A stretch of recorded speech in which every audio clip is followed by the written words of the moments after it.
السلام عليكم. أهلا ومرحبا بكم في قناة الدكتور محمد دروس علوم الحياة والأرض. مرحبا بكم في الفيديو اللي غنهضرو فيه وغنشرحو فيه فرض محروس رقم 3 الدورة 2، يعني الفرض الأخير في الدورة الثانية ديال مادة علوم الحياة والأرض بالنسبة لشعبة علوم الحياة والأرض. غير الله يرضي عليكم اللي مازال ما تابوناش يحاول يتابونا. وإلا عجبكم الفيديو ديروا له جيم وبارطاجيوه مع صحابكم باش يستافد الماكسيموم ديال التلاميذ ان شاء الله. دونك نبداو الفرض على بركة الله. المكون الاول استرداد المعارف. في السؤال الاول: عرف ما يلي الطفرة ثم الانتقاء الطبيعي. دونك التعاريف ما تحفظهمش، التعاريف حاول ما امكن انك تفهمهم وتكتب بالاسلوب ديالك. الطفرة، ما معنى الطفرة؟ دونك الطفرة كاملين متفقين على أن الطفرة هي تغير يحدث على مستوى ال ADN. دونك هي تغيير يحدث على مستوى ال ADN. والطفرة فيها جوج ديال الأنواع. والطفرة نوعان: طفرة موضعية وطفرة صبغية. بالنسبة للطفرات الموضعية نقدروا نزيدو الأمثلة ديالهم ياك. دونك الطفرات الموضعية مثل ماذا؟ طفرة استبدال، طفرة إضافة، وطفرة حذف. وهكذا تكون ساليتي التعريف ديال الطفرة. الانتقاء الطبيعي، ما معنى الانتقاء الطبيعي؟ دونك الانتقاء الطبيعي أول شيء يحدث لدى الساكنة وليس لدى الفرد، يعني يحدث عند الساكنة وليس عند الفرد. ومتى يتم الانتقاء الطبيعي؟ يتم الانتقاء الطبيعي عندما يكون لدى أفراد بمظهر خارجي معين احتمال أكبر في العيش ثم في التوالد بالمقارنة مع مظهر آخر، وبالتالي انتقال مورثاتهم بشكل أكبر للأجيال الموالية. وهكذا تكون ساليتي التعريف ديال الانتقاء الطبيعي. السؤال الثاني: حدد الاقتراح الصحيح وصحح الخاطئ. داخل الساكنة النظرية تكون تزاوجات موجهة. دونك في الساكنة النظرية المثالية واش كتكون عندنا تزاوجات موجهة؟ واش حنا كنختاروا هذا الفرد بهذا المظهر هذا يتزاوج مع هذا الفرد هذا بمظهر آخر؟ لا، في الساكنة النظرية المثالية كتكونش عندنا تزاوجات موجهة وكتكون عندنا تزاوجات عشوائية. تعد الطفرات مصدرا للتغير الوراثي داخل الساكنات. فعلا الطفرات راه مصدر من مصادر التغير الوراثي داخل الساكنات، لأن كيمكنو الساكنة باش يظهروا فيها حليلات جداد وباش تغير التردد ديال الحليلات داخل الساكنة. يحافظ الانتقاء المثبت على المظاهر الخارجية الجانبية. واش كيحافظ على المظاهر الخارجية الجانبية هذا الانتقاء هذا ولا لا؟ دونك واخا نشوفو وثيق. دونك الانتقاء المثبت، ها هو عندنا هنا. شوف الانتقاء المثبت اش كيدير للمظاهر الخارجية الجديدة الجانبية، عفوا مظاهر خارجية الجانبية. دونك كينقص منهم. واش كيحافظ عليهم؟ لا. شوفوا هذا تباعدي، انتقاء التباعدي. دونك كيقص لنا من المظاهر اللي كاين في الوسط وكيحافظ على المظاهر الجانبية. شوف التردد ديال المظاهر الجانبية كيفاش صبح كبير. يعني اللي كيحافظ عليهم هو الانتقاء التباعدي. دونك هنا الا بغينا نصحوها غنديرو يحافظ الانتقاء التباعدي على المظاهر الخارجية الجانبية، او نديرو لا يحافظ الانتقاء المثبت على المظاهر الخارجية الجانبية. يزداد التباين الوراثي بين الساكنات كلما ازدادت أهمية الهجرة متعددة الاتجاهات. دونك فاش غتزاد لنا الهجرة متعددة الاتجاهات واش غيتزاد التباين هو الاختلاف. واش غيتزاد التباين والاختلاف ما بين الساكنات؟ لا. من الأهداف ديال الهجرة هو أن الساكنات يوليو كاملين بحال بحال. فاش كتكثر الهجرة متعددة الاتجاهات الساكنات كلهم كيوليو متشابهين تقريبا، كيولي عندهم تقارب في تردد الحليلات. يعني هنا راه خاطئة ماشي يزداد، يتناقص التباين الوراثي أو ينخفض التباين الوراثي بين الساكنات كلما ازدادت أهمية الهجرة المتعددة الاتجاهات. فاين واخا نمروا الأسئلة الموالية. تمثل الخريطة الصبغية جانبه شذوذ صبغي. الخريطة الصبغية هذه فيها واحد الشذوذ صبغي. حدد نوع الشذوذ الصبغي ثم أعطي تفسير صبغي لهذا الشذوذ. شنو هو الشذوذ اللي كاين هنا؟ كلشي هنا عادي إلا الزوج رقم 21 إلا لاحظتيو فيه 3 ديال الصبغيات ماشي جوج، خاص يكون فيه غير جوج، هنا فيه 3، يعني هذا الشخص هذا فهو ثلاثي الصبغي 21 أو كيتسمى مرض داون. وهذا هو الجواب على السؤال الثالث. دونك عندنا هنا متلازمة داون أو ثلاثي الصبغي 21. أعطي التفسير الصبغي لهذا الشذوذ. واخا نمشيو نشوفو التفسير الصبغي. دونك ها هو التفسير الصبغي. عندنا مثلا الذكر يكون عنده انقسام اختزالي عادي، والأنثى غيكون عندها مشكل إما في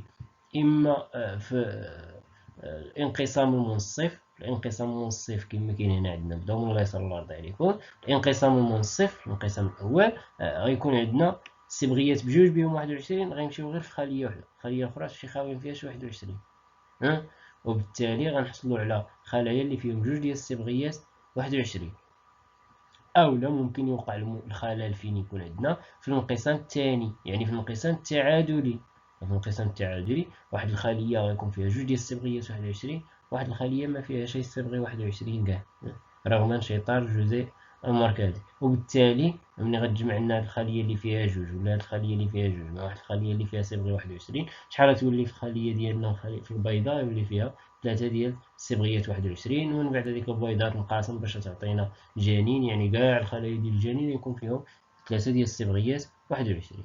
او لا ممكن يكون العكس، الخلل ممكن يكون عند الذكر ممكن يكون عند الانثى. غير تعرف بلي الخلل ممكن يكون في الانقسام المنصف كما انه ممكن يكون في الانقسام التعادلي من الانقسام طبعا الاختزالي، يعني اثناء تشكل الامشاج. المكون الثاني الاستدلال العلمي والتواصل الكتابي والبيان. التمرين الاول فويرة الساكنة. التمرين هذا فويرة الساكنة. مرض كينيدي هو مرض نادر يصيب ذكرا من بين 150 ألف داخل ساكنة معينة. نعتبر هذه الساكنة متوازنة حسب قانون هاردي وينبرغ كما عطونا على أن الساكنة متوازنة. السؤال الأول: احسب تردد كل من الحليل العادي والحليل المسؤول عن المرض في هذه الساكنة. السؤال الثاني: احسب تردد كل من النساء الناقلات للحليل الممرض والنساء غير الناقلات لهذا الحليل. ملحوظة: الاقتصار على 6 أرقام بعد الفاصلة. واخا هذا المرض هذا بعدا فهو متنحي ومحمول على صبغ جنسي اكس. هو مرض متنحي محمول على صبغ جنسي اكس. فاش كيكون عندنا المرض محمول على صبغ جنسي اكس كيفاش كنديرو نخرجوا التردد ديال الحليلات؟ في الحاله العاديه فاش كيكون محمول على صبغ عادي التردد ديال الحليلات كي كنخرجوه كنمشيو عند المتنحي ياك، ولكن هنا في سميتو فاش كيكون محمول على صبغ جنسي ساهله، دائما تردد الحليلات هو تردد الذكور. صافي بغيتي الحليل بوتيطا، شنو هو التردد ديال الحليل بوتيطا؟ هو تردد الذكور الحاملين داك المظهر ديال بوتيطا. تردد الحليل غونطا هو تردد الذكور الحاملين المظهر غونطا. صافي علاش؟ لان الذكر عنده اكس ايكغيك، يعني عنده غير نسخه وحده. دونك ساهل هنا عاطينا هما ذكر ما بين 1000 ما بين 150 ألف، يعني هذا هو التردد ديالو. دونك غتجينا كي كتساوي لينا اف ديال ان، هنا رمزنا لهم بغون تن بوتي تن، عطاونا الرموز بغون تن بوتي تن. دونك هي اف ديال بوتي تن هي 1 على 150 ألف، غنحسبو 1 على 150 ألف ونعطيهم 6 الأعداد مور الفصيلة. صافي. وبما انهم قالوا لنا احنا خرجنا دابا كي، دونك بما انهم قالوا لنا على ان الساكنه متوازنه، اذا بي زائد كي شحال كتساوي؟ واحد. صافي دونك غتخرج بي اش كتساوي هي واحد ناقص كي. غتحسب واحد ناقص كي يجيك هاد العدد 0.99993. صافي دير لهم متنساش دير 6 الاعداد مور الفاصله. الا قالوا لك شحال خصك دير من عدد مور الفاصله ما تنساهمش الله يرضي عليك. السؤال الثاني غنحسبوا النساء الناقلات للحليل الممرض والنساء غير الناقلات للحليل الممرض. النساء الناقلات للحليل الممرض شكون هما اف بوتي تن بوتي تن، يعني اللي مرض اصلا باين عندهم المرض، و اف ديال غرون تن بوتي تن، يعني اكس بوتي تن اكس بوتي تن، ولا اكس غرون تن اكس بوتي تن. صافي دونك هي اكس بوتي تن بوتي تن، اف ديال بوتي تن بوتي تن هي كي كاري، و اف ديال غرون تن بوتي تن هي 2 بي كيو، وغتحسبهم. صافي دير تطبق التطبيق العددي وتحسبهم. وتردد النساء غير الناقلات لحليل الممرض هي اف ديال غونتين ما عندهمش كاع الحليل الممرض باش غينقلوه، عندهم غير غونتين الحليل العادي. دونك غونتين هي بي كاري. تحسبها صافي، دير بي وترفعها او كاري كالكيلاتريس او تجيك العدد ديالك صافي. مزيان. ندوزو دابا التمرين رقم 2. التمرين رقم 2 اللي في الوراثة البشرية. نقراو التمرين نشوفو شنو كيقول لنا. مرض كاركوت ماريتوت دو تيب 4A هو مرض وراثي يترتب عنه ضمور عضلي وخلل يصيب الأعصاب الحسية المرتبطة بنهايات الأطراف نتيجة تدمير النخاعين المحيط بالألياف العصبية. تمثل الوثيقة الآتية شجرة نسب عائلة بعض أفرادها مصابين بهذا المرض. هاي عندنا شجرة النسب فيها أفراد مصابين أفراد سليمين، ومعطينا الرموز، وعطينا هنا زواج الأقارب، كاين عندنا زواج الأقارب. السؤال الأول، حدد كيفية انتقال هذا المرض ثم أعطي النمط الوراثي للأفراد 2-4 و3-2 3-3 و3-4 علل الإجابات. دونك فاش كيقولوا لنا كيفية انتقال هذا المرض شنو خصك دير؟ خصك دير لهم الحليل الممرض سائد ولا متنحي، هذه الأولى. وثانيا الصبغي اللي محمول عليه الحليل الممرض، واش صبغي لا جنسي ولا الصبغي اكس ولا الصبغي ايكغيك. صافي. كنبداو بالساهله، هي سائد ولا متنحي. غنمشيو بحال دابا هنا غنلقاو هنا عندنا الابوين 3-2 و3-3 سليمين، بجوج بهم سليمين وعندهم ابناء مصابين.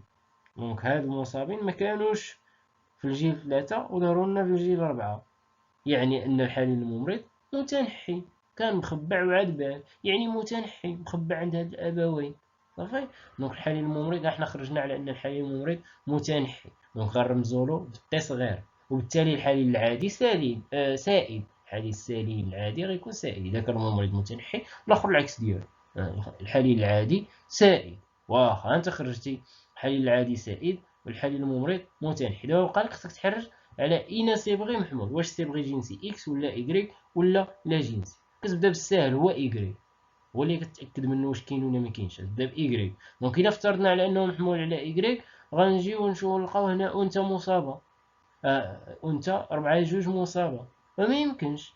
فاش تكون عندك انثى مصابه ما يمكنش يكون محمول على ايكغيك. علاش؟ لان الاناث ما عندهمش صبغي ايكغيك. صافي. واخا ها ايكغيك حيدناه، بقى لنا الصبغي جنسي اكس نفس الانثى.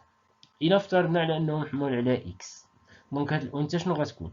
اكس بوتيت تي اكس بوتيت تي، يعني عندها الحليل الممرض جوج مرات محمول على الاكس. منين جابت هاد جوج حليلين ديال الممرض؟ جابت واحد من عند الاب وواحد من عند الام. مزيان، تقدر تجيب واحد من عند الام، ولكن الا جابت واحد من عند الاب شنو غيكون؟ اكس بوتيت تي ايكغيك، يعني حليل الممرض ايكغيك، يعني عندها الحليل الممرض. يعني كيفاش خاص يكون هاد الاب 3-2؟ خصو يكون مريض، ولكن هو كي داير سالي. اذا واش يمكن يكون محمول على اكس؟ لا، اذا المرض ما محمولش على اكس، وبالتالي شنو بقى لنا؟ الحليل الممرض محمول على صبغي لا جنسي. صافي ساهله، محمول على صبغي لا جنسي. صافي. واخا ها الرموز ديالو، بوتيت تي الممرض، تي كبيره العادي، محمول على صبغي لا جنسي. دابا خصنا نعطيو النمط الوراثي للافراد 2-4 3-2 3-3 3-4. الفرد 2-4، مشيو نشوفو هاد 2-4 فين راه، ها هو 2 ها هي 4. صافي. واخا هاد الفرد 2-4 عنده مظهر خارجي سليم، يعني المظهر الخارجي سائد، يعني يقدر يكون تي كبيره تي كبيره، يقدر يكون تي كبيره تي صغيره. صافي.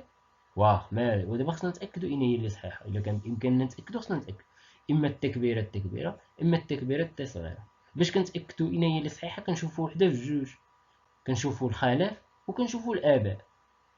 هنا الا شفنا الاباء ديالو كاين عنده هذا واحد مريض، يعني عنده بوتيت تي بوتيت تي، يعني في الامشاج ديالو غيعطي غير بوتيت تي، وبالتالي هاد الربعه غياخد ضروري واحد بوتيت تي من عند باه واحد. يعني الا خداها من عند باه ضروري واحد بوتيت تي، وهو عادي يعني عنده بالضروره بوتيت تي وعنده غون تي. اذا النمط الوراثي ديالو شنو هو؟ غون تي بوتيت تي. صافي. غون تي بوتيت تي. نمشيو نشوفو دابا 3-2 و3-3. هادو راه بحال 3-2 3-3 بحال جوج بهم باريين، جوج بهم سالمين. يعني ممكن يكونوا غون تي ممكن يكونوا غون تي بوتيت تي. صافي. واخا اين هي اللي تكون صحيحه، واش غون تي ولا غون تي بوتيت تي؟ غنمشيو نشوفو خلاف هنا عندهم افراد مصابين، بحال مثلا هاد 4-2 ولا 4-1 مصابين، يعني عندهم بوتيت تي، يعني خداو واحد بوتيت تي من عند باهم واحد بوتيت تي من عند امهم، يعني باهم وامهم بجوج بهم عندهم بوتيت تي وهما سليمين، يعني عندهم غون تي يعني غيكونوا غون تي بوتيت تي، يعني مختلفي الاقتران غون تي بوتيت تي. صافي، بجوج بهم بحال بقى لنا دابا 3-4. 3-4 أين هو 3-4 هو هذا. كيفاش غيكون النمط الوراثي ديالو؟ هو هذا الفرد هذا فهو فرد سليم، يعني إما غون تي إما غون تي بوتيت تي. صافي. واخا واش يمكننا ليميتيو هاد الاقتراحات هادو؟ آباء ما عندوش شي أب مصاب، هادو ربعة جوج ربعة مختلف اقتران، ولكن يقدر يعطيه غون تي، الأم تعطيه غون تي. ما نقدروش الأحفاد الأبناء ما عندوش، الخلف ما عندوش، دونك ما نقدروش نحددو، يعني احتمالات بجوج بهم ممكن يكونوا، وبالتالي غنكتبو لهم الأجوبة بجوج، لأن ما عنده لا أب مصاب ولا خلف مصاب. صافي. السؤال الثاني: علما أن السيدة 2-5 غير ناقلة للمرض، يعني غير حاملة للحليل المسؤول عن المرض، حدد احتمال إنجابها لفرد ناقل للمرض واحتمال إنجابها لفرد مريض إثر زواجها بالسيد 2-4، معللا ذلك بشبكة التزاوج. عطاونا هاد 2-5 فين هي هادي، قالك هاد 2-5 غير ناقلة للمرض، هي راه اصلا باريه ما عندهاش المرض، وغير ناقله يعني متشابهه الاقتراع، يعني غون تي وهذا غون تي بوتيت تي قلناها قبيله. ودابا خاصنا نحددو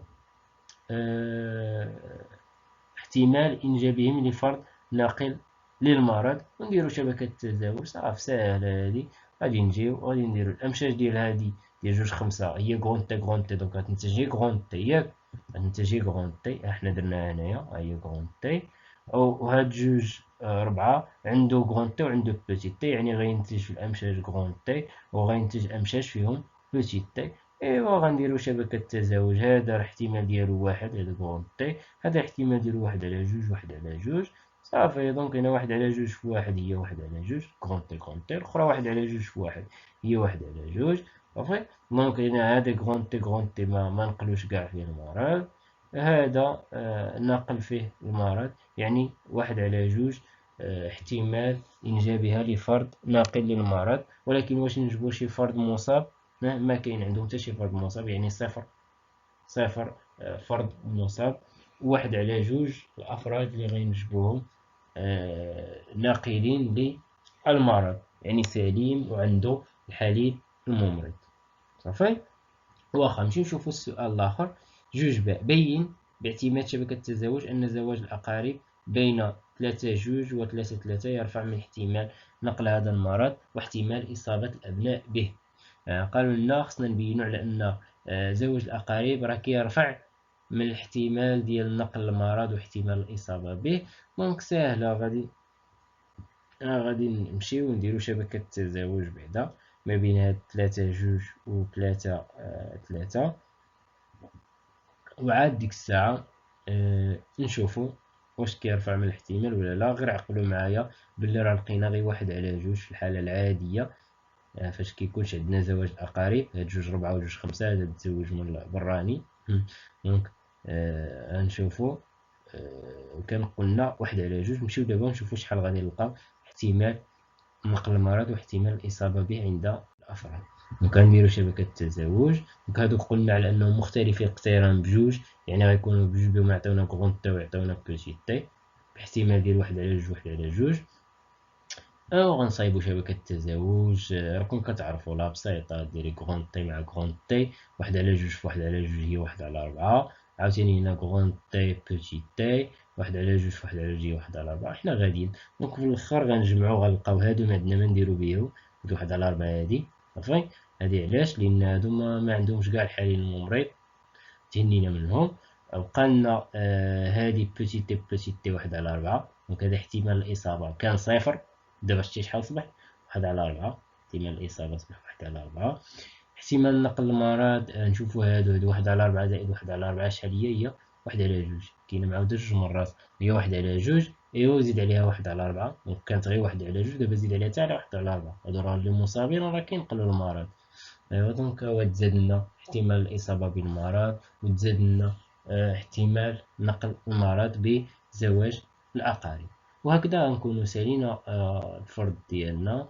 ونتمنى نشوفكم ان شاء الله في فرض اخر، في فيديو اخر ان شاء الله. وعاونونا بالبارطاج، عاونونا بالجيم الى عجبكم المحتوى ديالنا. وما تنساوش تابوناو اللي مازال ما تابوناش، والله يوفقكم والله يوفق الجميع.